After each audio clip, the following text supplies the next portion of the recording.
म्हणजे असताना साधारणपणे 20-25 वर्षापूर्वी MBAच्या मीटिंग अटेंड केल्या होत्या, पण त्यांचं जे प्रोडक्ट आहे ते जनरली सामान्य लोकांना परवडणार नव्हतं. खूप कॉस्टली प्रोडक्ट होतं त्यांचं. आणि त्यांचं प्रोडक्ट आहे ते एक टार्गेट आहे. तुम्ही एक ठराविक एवढ्या वेळामध्ये टार्गेट ते पूर्ण नाही केलं तर तुम्ही परत बॅकफुटवर जाता, झिरोवर जाता तुम्ही. त्यांचं टार्गेट नाही पूर्ण केलं. ते 2-3 मीटिंग अटेंड केल्या त्याच्या, पण आपल्या काय ते जमात बसलं नाही ते, पण आपण तो नाद सोडून दिला. आणि यांचं कसं आहे, आता मला यांनी सांगितलं की तुमचं टार्गेट वगैरे असं काय नाही, ते तुमचं होईल तसं बिझनेस. आणि स्वतः तुम्हाला जास्त अमाऊंट प्रोडक्ट परचेस करायचं आहे आणि त्याच्यामध्ये तुम्हाला MRP वगैरे काय असेल त्याच्यामध्ये तुम्हाला किती सवलत कन्सेशन किती मिळेल.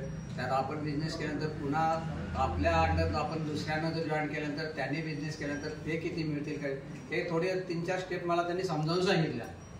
तर म्हणलं ठीक आहे, मला त्याचं नुकसान तर काहीच नाही. आणि त्यांनी सांगितलं साधारणपणे जनरली 450 प्रोडक्ट आहेत म्हणजे आमचे.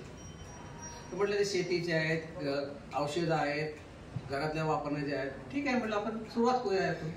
आपण प्रोडक्ट बाजारातून घरी लागणाऱ्या वस्तू आणतो, मग या आणू, त्यातून आपण स्टार्ट करू.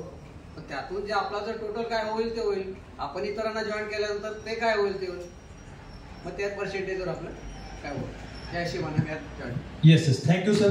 सर्वांसाठी आपण